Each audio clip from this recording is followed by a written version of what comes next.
اور اے دیکھنے والے، تو دیکھتا ہے کہ ایک وقت میں زمین خشک پڑی ہوتی ہے، پھر جب ہم اس پر میوہ برساتے ہیں تو وہ شاداب ہو جاتی اور ابھرنے لگتی ہے اور طرح طرح کی بارونق چیزیں اگاتی ہے۔ ان قدرتوں سے ظاہر ہے کہ اللہ ہی قادر مطلق ہے جو برحق ہے، اور یہ کہ وہ مردوں کو زندہ کر دیتا ہے، اور یہ کہ وہ ہر چیز پر قدرت رکھتا ہے، اور یہ کہ قیامت آنے والی ہے، اس میں کچھ شک نہیں، اور یہ کہ اللہ سب لوگوں کو جو قبروں میں ہیں جلا اٹھائے گا، اور لوگوں میں کوئی ایسا بھی ہے جو اللہ کی شان میں بغیر علم کے اور بغیر ہدایت کے اور بغیر کتاب روشن کے جھگڑتا ہے اور تکبر سے گردن موڑ لیتا ہے تاکہ لوگوں کو اللہ کے رستے سے گمراہ کر دے۔ اس کے لیے دنیا میں ذلت ہے، اور قیامت کے دن ہم اسے عذاب آتش سوزا کا مزہ چکھائیں گے۔ اے سرکش، یہ اس کفر کی سزا ہے جو تیرے ہاتھوں نے آگے بھیجا ہے، اور اللہ اپنے بندوں پر ظلم کرنے والا نہیں۔ اور لوگوں میں بعض ایسا بھی ہے جو کنارے پر کھڑا ہو کر اللہ کی عبادت کرتا ہے، اگر اسے کوئی دنیاوی فائدہ پہنچے تو اس کے سبب مطمئن ہو جائے، اور اگر کوئی آفت پڑے تو منہ کے بل لوٹ جائے، یعنی پھر کافر ہو جائے۔ اس نے دنیا میں بھی نقصان اٹھایا اور آخرت میں بھی، یہی تو صاف نقصان ہے۔ یہ اللہ کے سوا ایسی چیز کو پکارتا ہے جو نہ اسے نقصان پہنچائے اور نہ فائدہ دے سکے، یہی تو پرلے درجے کی گمراہی ہے۔ بلکہ ایسے شخص کو پکارتا ہے جس کا نقصان فائدے سے زیادہ قریب ہے۔ ایسا دوست بھی برا اور ایسا ساتھی بھی برا۔ جو لوگ ایمان لائے اور عمل نیک کرتے رہے، اللہ ان کو بہشتوں میں داخل کرے گا جن کے نیچے نہریں بہہ رہی ہیں۔ کچھ شک نہیں کہ اللہ جو چاہتا ہے کرتا ہے، اور جو شخص یہ گمان کرتا ہو کہ اللہ اس کو دنیا اور آخرت میں مدد نہیں دے گا، تو اس کو چاہیے کہ اوپر کی طرف یعنی اپنے گھر کی چھت میں ایک رسی باندھے، پھر اس سے اپنا گلا گھونٹ لے، پھر دیکھے کہ آیا یہ تدبیر اس کے غصے کو دور کر دیتی ہے۔ اور اسی طرح ہم نے اس قرآن کو اتارا جس کی تمام باتیں کھلی ہوئی ہیں۔ اور یہ یاد رکھو کہ اللہ جس کو چاہتا ہے ہدایت دیتا ہے۔ جو لوگ مومن یعنی مسلمان ہیں اور جو یہودی ہیں، ستارہ پرست اور عیسائی اور مجوسی اور مشرک، اللہ ان سب میں قیامت کے دن فیصلہ کر دے گا۔ بے شک اللہ ہر چیز سے باخبر ہے۔ کیا تم نے نہیں دیکھا کہ جو مخلوق آسمانوں میں ہے اور جو زمین میں ہے، اور سورج اور چاند اور ستارے اور پہاڑ اور درخت اور چوپائے اور بہت سے انسان اللہ کو سجدہ کرتے ہیں، اور بہت سے ایسے ہیں جن پر عذاب ثابت ہو چکا ہے، اور جس شخص کو اللہ ذلیل کرے اس کو کوئی عزت دینے والا نہیں۔ بے شک اللہ جو چاہتا ہے کرتا ہے۔ یہ دو فریق ایک دوسرے کے دشمن اپنے پروردگار کے بارے میں جھگڑتے ہیں، تو جو کافر ہے ان کے لیے آگ کے کپڑے قطع کیے جائیں گے، اور ان کے سروں پر جلتا ہوا پانی ڈالا جائے گا، اس سے ان کے پیٹ کے اندر کی چیزیں اور کھالیں جل جائیں گی، اور ان کے مارنے کے لیے لوہے کے ہتھوڑے ہوں گے۔ جب وہ چاہیں گے کہ اس رنج و تکلیف کی وجہ سے دوزخ سے نکل جائیں تو پھر اسی میں لوٹا دیے جائیں گے، اور کہا جائے گا کہ جلنے کے عذاب کا مزہ چکھتے رہو۔ جو لوگ ایمان لائے اور عمل نیک کرتے رہے، اللہ ان کو بہشتوں میں داخل کرے گا جن کے تلے نہریں بہہ رہی ہیں۔ وہاں ان کو سونے کے کنگن پہنائے جائیں گے اور موتی، اور وہاں ان کا لباس ریشمی ہوگا، اور ان کو اچھی بات کی طرح رہنمائی کی گئی اور خوبیوں والے مالک کی راہ بتائی گئی۔ جو لوگ کافر ہیں اور لوگوں کو اللہ کے رستے سے اور مسجد حرم سے، جسے ہم نے لوگوں کے لیے یکساں عبادت گاہ بنایا ہے، روکتے ہیں، خواہ وہ وہاں کے رہنے والے ہوں یا باہر سے آنے والے، اور جو اس میں شرارت سے کجروی و کفر کرنا چاہیں تو اس کو ہم درد دینے والے عذاب کا مزہ چکھائیں گے۔ اور ایک وقت تھا جب ہم نے ابراہیم کو خانہ کعبہ کا مقام بتا دیا اور ارشاد فرمایا کہ میرے ساتھ کسی چیز کو شریک نہ کرنا، اور طواف کرنے والوں اور قیام کرنے والوں اور رکوع کرنے والوں اور سجدہ کرنے والوں کے لیے میرے گھر کو صاف رکھا کرنا، اور لوگوں میں حج کے لیے اعلان کر دو کہ تمہاری طرف پیدل اور دبلے دبلے اونٹوں پر جو دور دراز رستوں سے چلے آتے ہوں سوار ہو کر چلے آئیں تاکہ اپنے فائدے کے کاموں کے لیے حاضر ہوں۔ اور قربانی کے ایام معلوم میں مویشی چوپایوں کے ذبح کے وقت جو اللہ نے ان کو دیے ہیں ان پر اللہ کا نام لیں۔ اب اس میں سے تم خود بھی کھاؤ اور خستہ حال ضرورت مند کو بھی کھلاؤ۔ پھر چاہیے کہ لوگ اپنا میل کچیل دور کریں، منتیں پوری کریں اور اس قدیم گھر یعنی بیت اللہ کا طواف کریں۔ یہ ہمارا حکم ہے۔ اور جو شخص ادب کی چیزوں کی جو اللہ نے مقرر کی ہے تعظیم کرے تو یہ اس کے پروردگار کے نزدیک اس کے حق میں بہتر ہے۔ اور تمہارے لیے مویشی حلال کر دیے گئے ہیں سوائے ان کے جو تمہیں پڑھ کر سنائے جاتے ہیں۔ تو بتوں کی پلیدی سے بچو اور جھوٹی بات سے پرہیز کرو، صرف ایک اللہ کے ہو کر اور اس کے ساتھ شریک نہ ٹھہرا کر۔ اور جو شخص کسی کو اللہ کے ساتھ شریک کرے تو وہ گویا ایسا ہے جیسے آسمان سے گر پڑے، پھر اس کو پرندے اچک لے جائیں یا ہوا کسی دور کی جگہ اڑا کر پھینک دے۔ یہ ہمارا حکم ہے۔ اور جو شخص ادب کی چیزوں کی جو اللہ نے مقرر کی ہے تعظیم کرے تو یہ کام دلوں کی پرہیزگاری سے ہے۔ ان میں ایک وقت مقرر تک تمہارے لیے فائدے ہیں، پھر ان کو اس قدیم گھر بیت اللہ تک پہنچنا اور ذبح ہونا ہے۔ اور ہم نے ہر ایک امت کے لیے قربانی کا طریق مقرر کر دیا ہے تاکہ جو مویشی چوپائے اللہ نے ان کو دیے ہیں ان کے ذبح کرنے کے وقت ان پر اللہ کا نام لیں۔ سو تمہارا معبود ایک ہی ہے تو اسی کے فرما بردار ہو جاؤ اور عاجزی کرنے والوں کو خوشخبری سنا دو۔ یہ وہ لوگ ہیں کہ جب اللہ کا نام لیا جاتا ہے تو ان کے دل ڈر جاتے ہیں، اور جب ان پر مصیبت پڑتی ہے تو صبر کرتے ہیں اور نماز آداب سے پڑھتے ہیں، اور جو مال ہم نے ان کو عطا فرمایا ہے اس میں سے نیک کاموں میں خرچ کرتے ہیں۔ اور قربانی کے اونٹوں کو بھی ہم نے تمہارے لیے اللہ کے شاعر مقرر کیا ہے، ان میں تمہارے لیے فائدے ہیں۔ تو قربانی کرنے کے وقت کتار باندھ کر ان پر اللہ کا نام لو، پھر جب پہلو کے بل گر پڑے تو ان میں سے کھاؤ اور قناعت سے بیٹھ رہنے والوں اور سوال کرنے والوں کو بھی کھلاؤ۔ اس طرح ہم نے ان کو تمہارے زیر فرمان کر دیا ہے تاکہ تم شکر کرو۔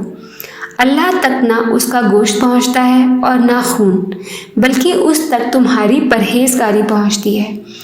اسی طرح اللہ نے ان کو تمہارے زیر فرمان کر دیا ہے تاکہ اس بات کے بدلے کہ اس نے تم کو ہدایت بخشی ہے اسے بزرگی سے یاد کرو، اور اے پیغمبر نیکوکاروں کو خوشخبری سنا دو۔ اللہ تو مومنوں سے ان کے دشمنوں کو ہٹاتا رہتا ہے۔ بے شک اللہ کسی خیانت کرنے والے ناشکرے کو دوست نہیں رکھتا۔ جن مسلمانوں سے خامخواہ لڑائی کی جاتی ہے ان کو اجازت ہے کہ وہ بھی لڑیں، کیونکہ ان پر ظلم ہو رہا ہے، اور اللہ ان کی مدد کرے گا، وہ یقیناً ان کی مدد پر قادر ہے۔ یہ وہ لوگ ہیں کہ اپنے گھروں سے ناحق نکال لیے گئے، انہوں نے کچھ قصور نہیں کیا۔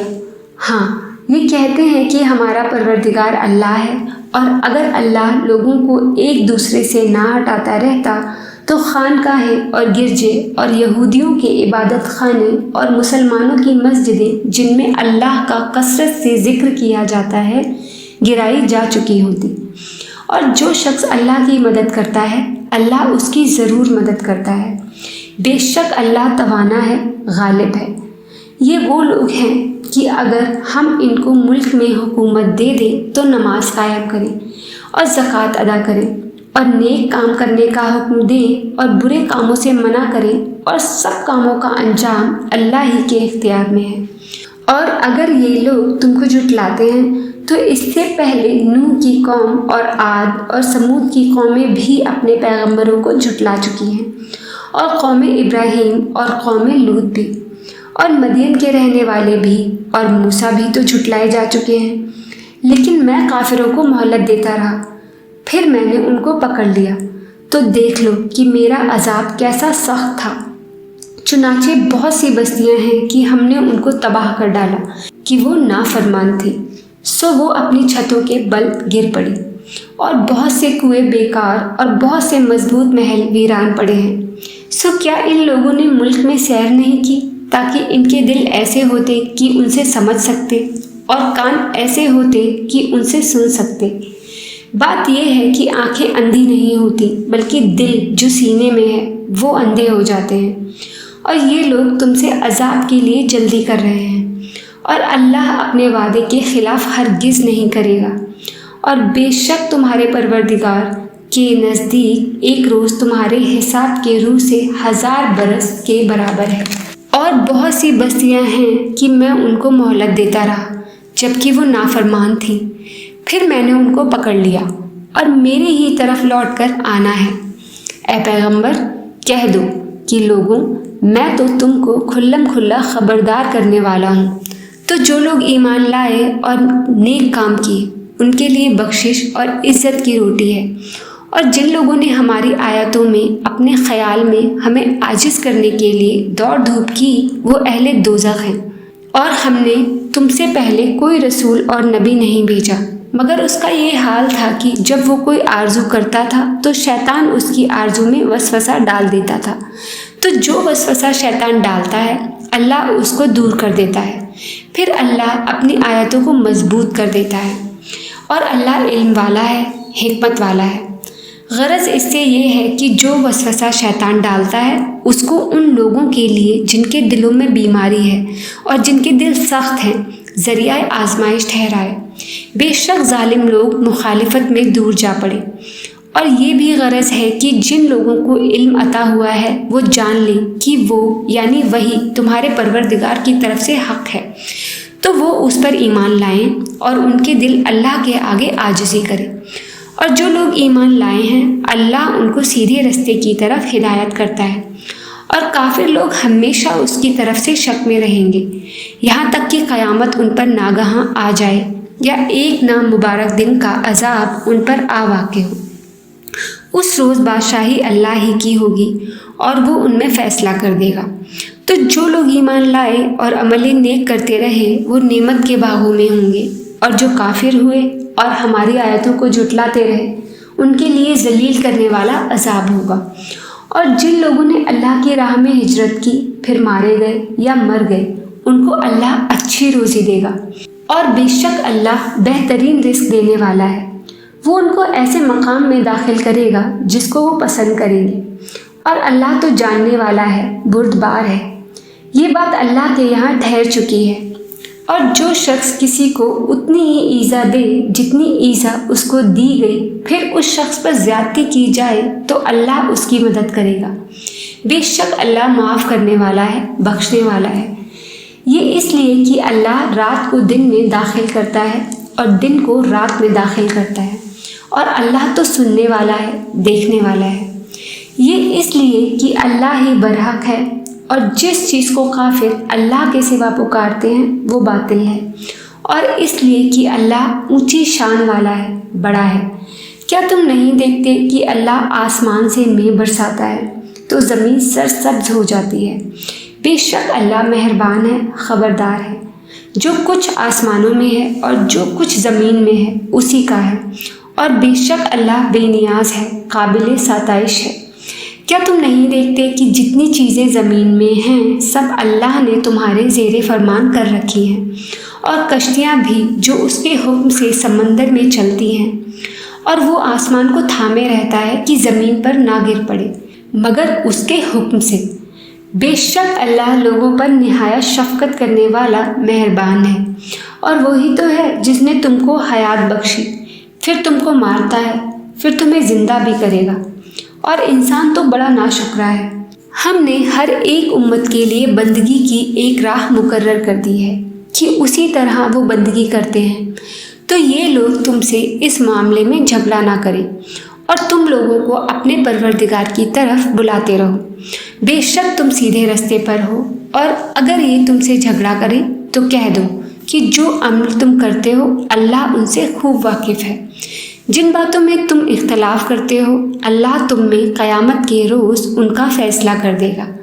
کیا تم نہیں جانتے کہ جو کچھ آسمان اور زمین میں ہے اللہ اس کو جانتا ہے؟ یہ سب کچھ کتاب میں لکھا ہوا ہے۔ بے شک یہ سب اللہ کو آسان ہے۔ اور یہ لوگ اللہ کے سوا ایسی چیزوں کی عبادت کرتے ہیں کہ جن کی اس نے کوئی سند نازل نہیں فرمائی، نہ ان کے پاس اس کی کوئی دلیل ہے اور نہ ظالموں کا کوئی بھی مددگار ہوگا۔ اور جب ان کو ہماری صاف صاف آیتیں پڑھ کر سنائی جاتی ہیں تو ان کی شکل بگڑ جاتی ہے اور تم ان کے چہروں میں صاف طور پر ناگواری دیکھتے ہو۔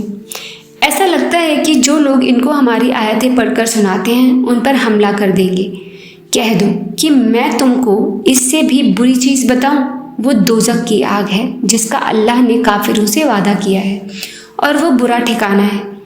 لوگوں، ایک مثال بیان کی جاتی ہے، اسے غور سے سنو کہ جن لوگوں کو تم اللہ کے سوا پکارتے ہو وہ ایک مکھی بھی نہیں بنا سکتے، اگرچہ اس کے لیے سب اکٹھے ہو جائیں، اور اگر مکھی ان سے کوئی چیز چھین لے جائے تو اسے اس سے چھڑا نہیں سکتے۔ طالب اور مطلوب یعنی عابد اور معبود دونوں گئے گزرے ہیں۔ ان لوگوں نے اللہ کی قدر جیسی کرنی چاہیے تھی نہیں کی۔ کچھ شک نہیں کہ اللہ زبردست ہے، غالب ہے۔ اللہ فرشتوں میں سے پیغام پہنچانے والے منتخب کر لیتا ہے اور انسانوں میں سے بھی۔ بے شک اللہ سننے والا ہے، دیکھنے والا ہے۔ جو ان کے آگے ہے اور جو ان کے پیچھے ہے وہ اس سے واقف ہے، اور سب کاموں کا رجوع اللہ ہی کی طرف ہے۔ مومنوں، رکوع کرتے اور سجدہ کرتے اور اپنے پروردگار کی عبادت کرتے رہو اور نیک کام کرو تاکہ فلاح پاؤ، اور اللہ کی راہ میں جہاد کرو جیسا جہاد کرنے کا حق ہے۔ اس نے تم کو منتخب کیا ہے اور تم پر دین کی کسی بات میں تنگی نہیں کی، اور تمہارے لیے تمہارے باپ ابراہیم کا دین پسند کیا۔ اسی اللہ نے پہلی کتابوں میں تمہارا نام مسلم رکھا تھا، اور اس کتاب میں بھی وہی نام رکھا ہے۔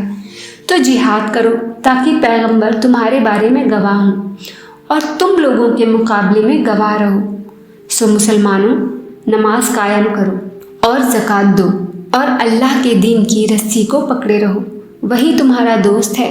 سو وہ کیا خوب دوست ہے اور کیا خوب مددگار ہے۔